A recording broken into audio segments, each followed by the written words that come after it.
اعوذ باللہ من الشیطان اللعین الرجیم بسم اللہ الرحمن الرحیم الحمد للہ رب العالمین الصلاة والسلام علی اشرف الانبیاء والمرسلین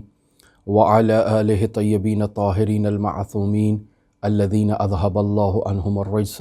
وطہرہم تطہیرا اما بعد۔ ہماری آپ کے ساتھ گفتگو علماء شیعہ کے حالات زندگی، واقعات، حکایات، کرامات اور ایسے موضوعات میں مرحوم آیت اللہ سید علی آغا قاضی طباطبائی رحمۃ اللہ علیہ کے حالات زندگی بیان کرنے کے بعد اب اس مرحلے پر پہنچی کہ ہم آپ کی خدمت میں یہ بیان کریں کہ مرحوم سید علی آغا قاضی طباطبائی کی زندگی میں جو لوگ کرامات کو مشاہدہ کرنا چاہتے ہیں وہ اس مطلب پر توجہ کریں کہ سید آغا علی قاضی طباطبائی کی سب سے بڑی کرامت ایسے شاگردوں کی تربیت کرنا تھا جنہوں نے تاریخ تشیع میں اپنا لازوال کردار چھوڑا ہے۔ ایسی شخصیات کہ جن کے نام تاریخ تشیع میں سنہرے حروف سے درج ہیں اور انہیں اچھے انداز میں ہمیشہ یاد کیا جائے گا، جن میں آیت اللہ شیخ محمد تقی بہجت فومنی ہیں، جن میں آیت اللہ سید ابو القاسم خوئی رحمۃ اللہ علیہ ہیں، سید عبدالاعلی سبزواری رحمۃ اللہ علیہ ہیں، سید محمد حسین طباطبائی رحمۃ اللہ علیہ ہیں، سید محمد حسن الہی طباطبائی ہیں، جن میں خود آیت اللہ قاضی کے نائب جن کا ہم نے حالات زندگی آپ کی خدمت میں بیان کی، مرحوم کوچانی، یہ ایسی شخصیات ہیں جو تاریخ تشیع میں اپنا ایک کردار چھوڑ کر گئی ہیں، اور ان شخصیات نے ایسے جلیل القدر شاگرد عالم تشیع کو دیے ہیں کہ جو اس وقت مکتب تشیع کی خدمت کرنے میں مصروف عمل ہے۔ لہٰذا آغا علی قاضی طباطبائی کی جہاں ہم ان کرامات کو مشاہدہ کرنا چاہتے ہیں اور ہمیں یہ اشتیاق ہے کہ ہم ان کے بارے میں جانیں کہ کسی اندھے کو شفا دے دی جائے یا کسی بالفرض آدمی کی ضرورت کو پورا کر دیا جائے، اس میں ایک تشیع کی بنیادی ضرورت کو پورا کرنا علی آغا قاضی طباطبائی کی نہایت ہی اہم ذمہ داری ہے کہ ایسے افراد کی تربیت کی جائے کہ جو سیر و سلوک کے مراحل میں آگے متعدد افراد کی رہنمائی کر سکے اور ان کی مشکل کشائی کر سکیں۔ لہٰذا ہم دیکھتے ہیں کہ سید علی آغا قاضی طباطبائی کی زندگی میں جہاں ان کے متعدد شاگرد ہیں، اور ہم کوشش کریں گے سید علی آغا قاضی طباطبائی کے تمام شاگردوں کے حالات زندگی وقتاً فوقتاً آپ کی خدمت میں بیان کریں، لیکن یہ دو شخصیات جن کے حالات زندگی میں آپ کی خدمت میں آج شروع کرنا چاہتا ہوں نہایت ہی اہم شخصیات ہیں، غیر معمولی نوعیت کی شخصیات ہیں۔ جی ہاں، ہمارا ذکر آپ کے ساتھ آج شروع ہوگا علامہ سید محمد حسین طباطبائی رحمۃ اللہ علیہ اور ان کے بھائی سید محمد حسن الہی طباطبائی رحمۃ اللہ علیہ کے حالات زندگی کے بارے میں۔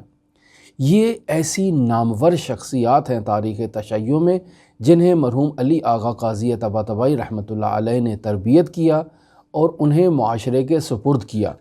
اور انہیں ایسی تعلیم دی کہ اس تعلیم کے نتیجے میں ایسی جو راہ دکھائی ہے مرحوم علی آغا قاضی طباطبائی نے کہ جس نے تشیع کے مستقبل کو روشن کر دیا ہے۔ اور آج بھی آپ دیکھیں کہ علامہ طباطبائی رحمۃ اللہ علیہ کے شاگرد کس طرح سے مکتب تشیع کا دفاع کرنے میں مصروف عمل ہے۔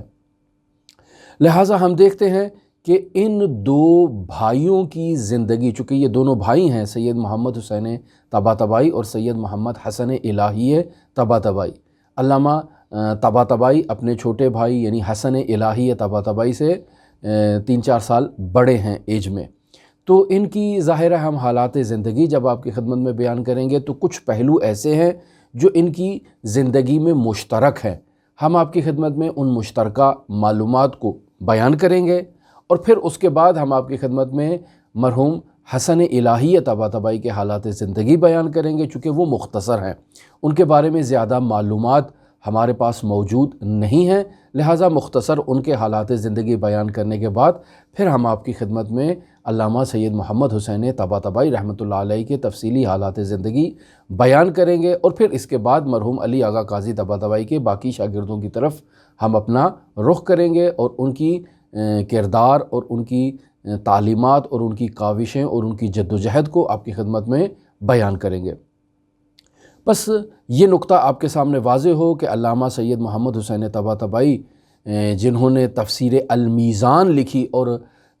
ہزاروں ایسے شاگردوں کی تربیت کی کہ جنہوں نے مکتب تشیع کا دفاع کیا اور دفاع کرنے میں ابھی بھی مصروف ہیں،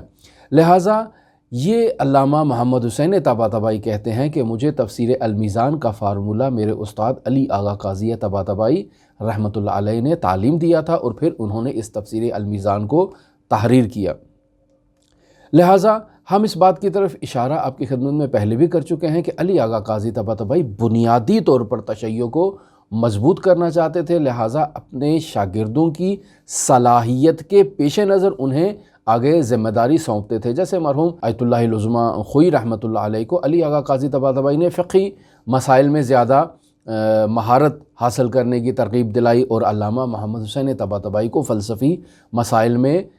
ترغیب دلائی کہ وہ اس مسئلے کی طرف آگے بڑھیں، اور تمام شاگردوں کو اوورحال مرحوم علی آغا قاضی طباطبائی کی یہ ترغیب تھی کہ وہ اجتہاد کریں، اور اجتہاد کرنے کے بعد سیر و سلوک کے مراتب کو طے کریں۔ کیوں؟ چونکہ جب انسان نظریاتی اعتبار سے پختہ ہوتا ہے تو کوئی بھی آندھی اس کو ہلا نہیں سکتی ہے، لہٰذا پہلے خود یہ پختہ ہوں تاکہ آگے کسی کی اگر دستگیری کرنا چاہیں، کسی کی رہنمائی کرنا چاہیں، کسی کی تربیت کرنا چاہیں تو انہیں مشکلات کا سامنا نہ کرنا پڑے۔ تو ہم اپنے اصلی موضوع کی طرف آتے ہیں، ان دو بھائیوں کے مشترکہ حالات زندگی آپ کی خدمت میں بیان کرتے ہیں۔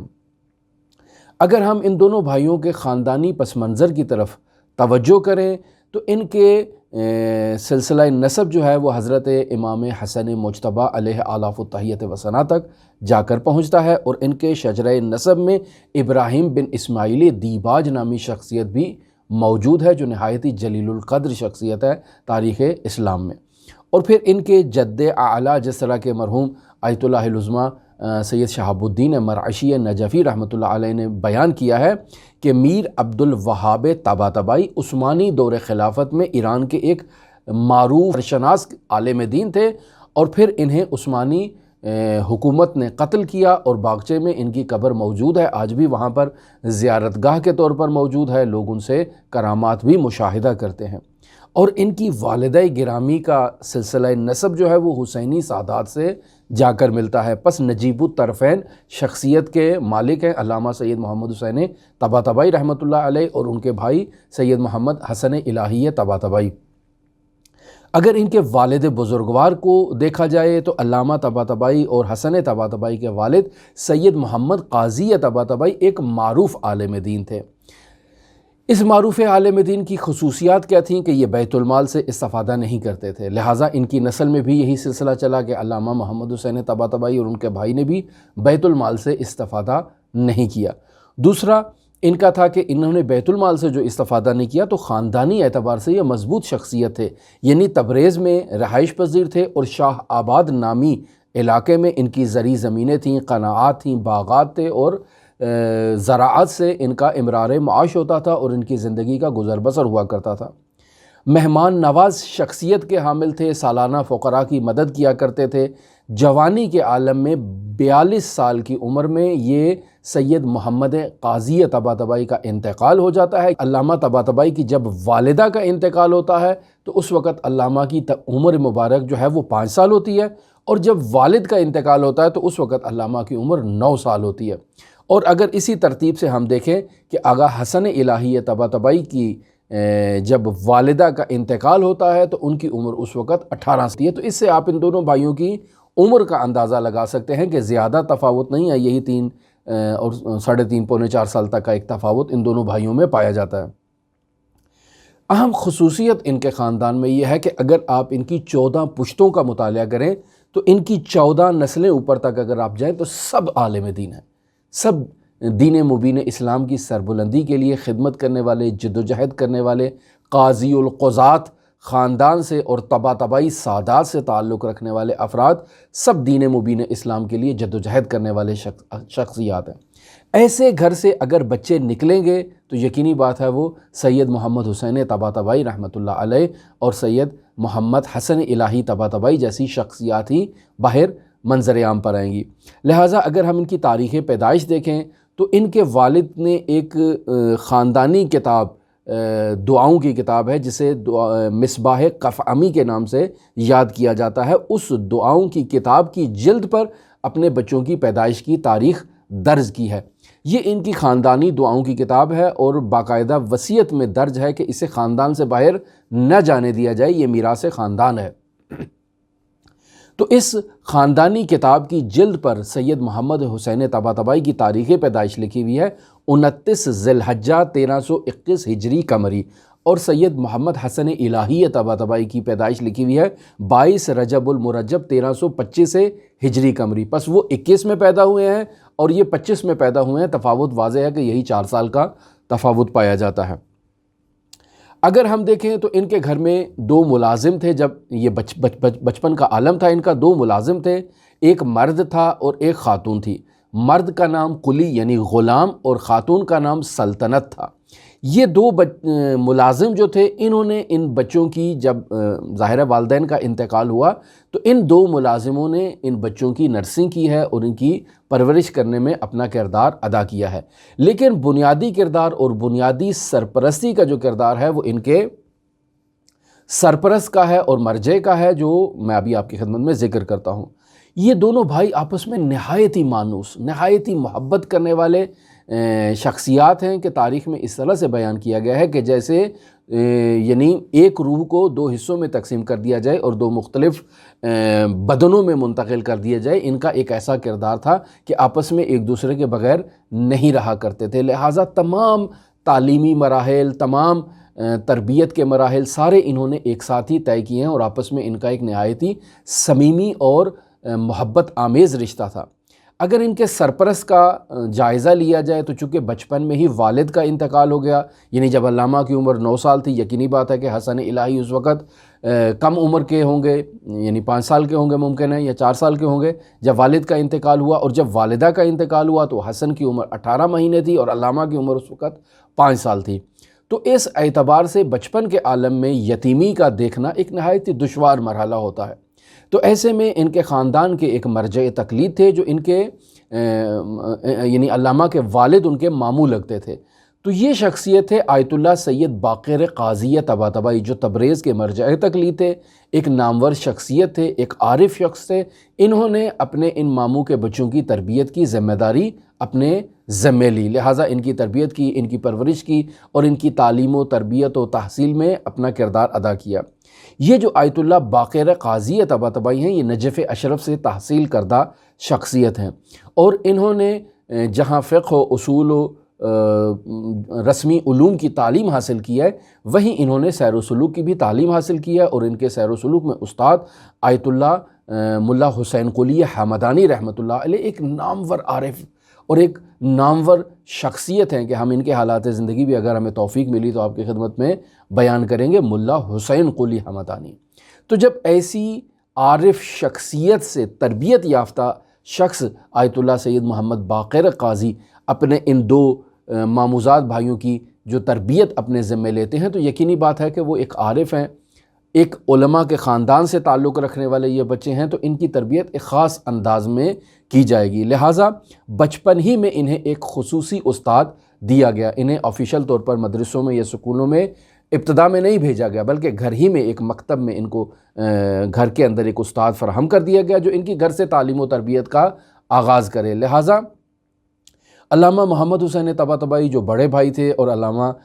آیت اللہ سید محمد حسن الہی طبع طبعی، دونوں بھائیوں نے ایک ساتھ تعلیم کا آغاز کیا گھر ہی سے، اور گھر ہی میں ہم دیکھتے ہیں کہ علامہ طبع طبعی باقاعدہ اپنے بھائی کو آموزش دے رہے ہیں، تعلیم دے رہے ہیں۔ بڑا بھائی ہے، ظاہر ہے وہ اس کی تربیت میں بنیادی کردار ادا کر رہا ہے، لیکن دونوں ایک ساتھ کھیلنا، ایک ساتھ تعلیم حاصل کرنا، لہٰذا یہ جو شخصی استاد تھا جو خصوصی استاد تھا یہ ان کے ساتھ رہا کرتا تھا۔ اگر انہوں نے باہر کہیں تفریح پہ جانا ہے یا باہر کہیں گرمیوں کی چھٹیاں منانے جانا ہے تو یہ استاد ان کے ساتھ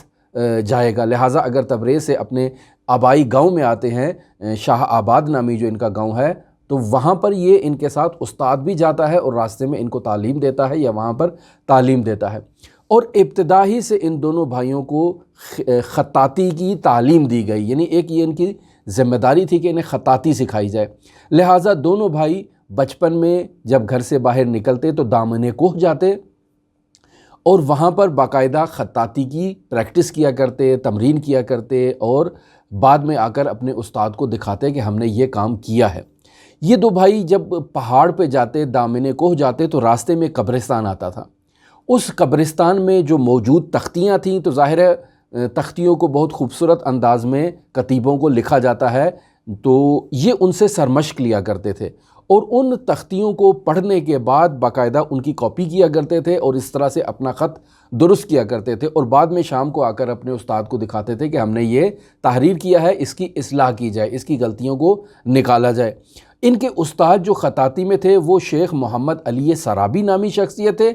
یہ انہیں باقاعدہ تبریز کی تاریخی مسجد حمزہ میں منتقل کرتے، لے جاتے، اور وہاں جو مسجد کے اندر تاریخی نقوش درج تھی، جو خطاطی موجود تھی، وہاں سے بھی انہیں تمرین دیتے کہ بیٹا یہاں سے لکھو اور اس کی کاپی کرنے کی کوشش کرو۔ لہٰذا ممارست کے نتیجے میں آپ دیکھیں کہ ان دونوں بھائیوں کا خط نہایت ہی خوبصورت اور بے نظیر قسم کا خط تھا۔ پھر اگر ہم دیکھیں تو ابتدائی تعلیم کا آغاز دونوں بھائیوں نے قرآن مجید سے کیا۔ فارسی ادبیات سے انہوں نے اپنی تعلیم کا آغاز کیا۔ قرآن مجید اور فارسی ادبیات میں گلستان سعدی کے جو اشعار کا مجموعہ ہے، اور معمولاً ایران میں یہ رسم ہے کہ بچوں کو اشعار کی تعلیم دی جاتی ہے اور انہیں اشعار حفظ کروائے جاتے ہیں۔ لیکن ان کی بچپنے میں ہی پہلی جنگ عظیم ہوئی، جس سے غارت گری ہونا شروع ہو گئی، اور بہت تلخ ترین تجربات اور واقعات علامہ طباطبائی رحمۃ اللہ علیہ اور ان کے بھائی کو اس پہلی جنگ عظیم سے ان کے ذہنوں میں موجود ہیں اور حق شدہ ہیں۔ پھر انہیں مکتبی تعلیم دی گئی، اور مکتبی تعلیم کے بعد باقاعدہ انہیں اسکول بھیجا گیا، اور اس دور میں ایران میں پہلی مرتبہ فرانس سے ایک اسکول سسٹم آیا تھا کہ جس کے تحت باقاعدہ بچوں کو تعلیم دی جاتی تھی، اور اس میں فرانسیسی زبان بھی سکھائی جاتی تھی۔ چھٹی جماعت تک علامہ طباطبائی اور ان کے بھائی حسن الہی طباطبائی نے وہاں پر اسکول کی تعلیم حاصل کی اور سکولنگ کی، لیکن چھٹی جماعت کے بعد جب 7ویں میں منتقل ہوئے تو وہاں سے ان کو مدرسے سے اٹھا لیا گیا، اور انہیں باقاعدہ وہاں تبریز کے ایک معروف مدرسے میں جس کا نام مدرسہ طالبیہ ہے وہاں منتقل کر دیا گیا تاکہ یہ وہاں پر جا کر دینی تعلیم حاصل کریں۔ علامہ طباطبائی رحمۃ اللہ علیہ کے متعلق یہ لکھتا ہے، درج ہے کہ علامہ کا حافظہ زیادہ اچھا نہیں تھا، یعنی جب آغاز تعلیم کے مراحل میں تھے تب بھی ان کا حافظہ کوئی اتنا اچھا نہیں تھا، جسے ہماری عام زبان میں کند ذہنی کہا جاتا ہے، اس میں مبتلا تھے۔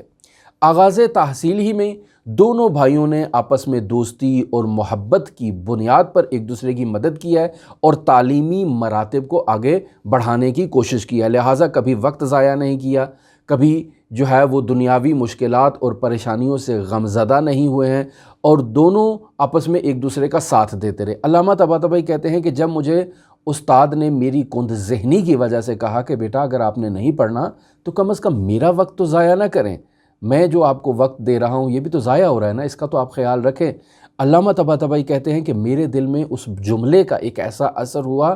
کہ میں نے ایک تنہائی میں ایک خلوت اختیار کی اور کونے میں جا کر 2 رکعت نماز ادا کی، خداوند متعال کے حضور، اس بچپن میں خداوند متعال کے حضور التجا کی کہ اے خدایا اگر تو نے میرے لیے علم لکھا ہے تو مجھے اس میں برکت دے، مجھے اس میں حافظہ عطا کر تاکہ میں یہ تعلیم حاصل کر سکوں۔ لہٰذا ان 2 رکعتوں کے بعد علامہ طباطبائی اپنے اندر ایک تبدیلی محسوس کرتے ہیں، اور اسی تبدیلی کے نتیجے میں انہوں نے سرعت اختیار کی ہے تحصیل علم کے میدان میں۔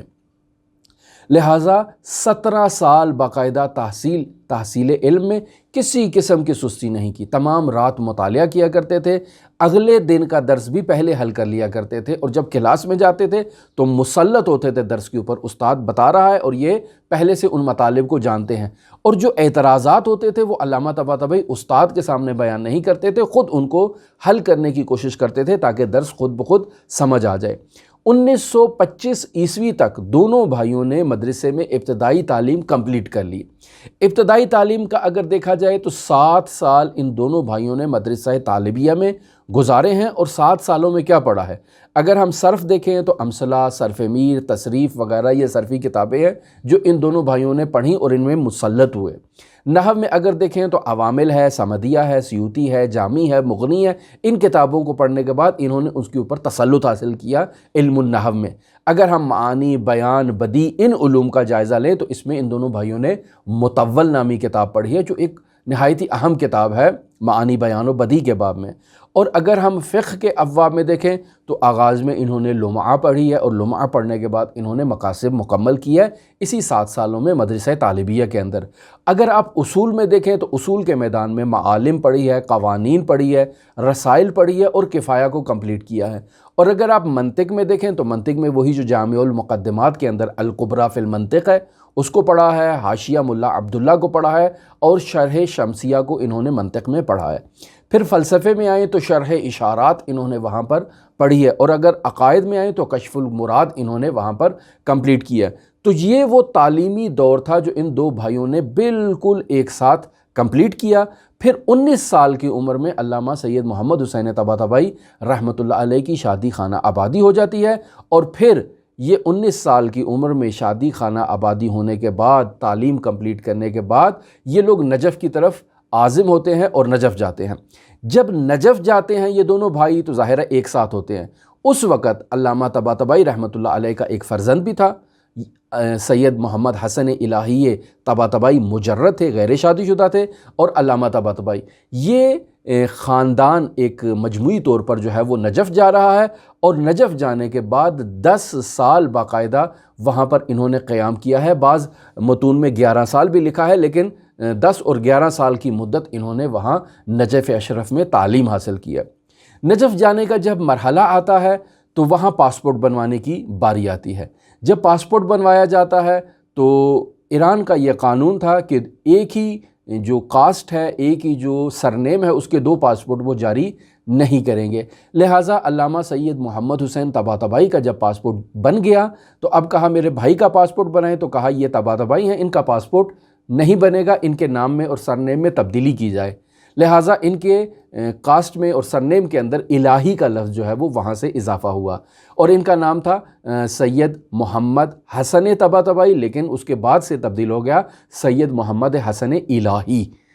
تو یہ ان کا نام اس وجہ سے تبدیل ہوا کہ پاسپورٹ بننے میں دشواری تھی۔ لہٰذا جب پاسپورٹ بن گیا تو یہ دونوں بھائی نجف اشرف عراق منتقل ہو گئے، اور وہاں جا کر انہوں نے حضرت مولا الموحدین امیر المؤمنین علی بن ابی طالب علیہ آلاف التحیۃ و ثنا کے حضور تعلیم حاصل کی۔ وہ مراحل میں اپنی اگلی گفتگو میں آپ کے ساتھ شیئر کروں گا۔ اگر آپ دلچسپی رکھتے ہوں تو ضرور سنیں، نہایت ہی اہم حالات زندگی ہیں ان دونوں بھائیوں کے، جنہیں جاننا آپ لوگوں کے لیے ضروری ہے۔ اللہم صلی علی محمد و آل محمد وعجل فرج قائم آل محمد۔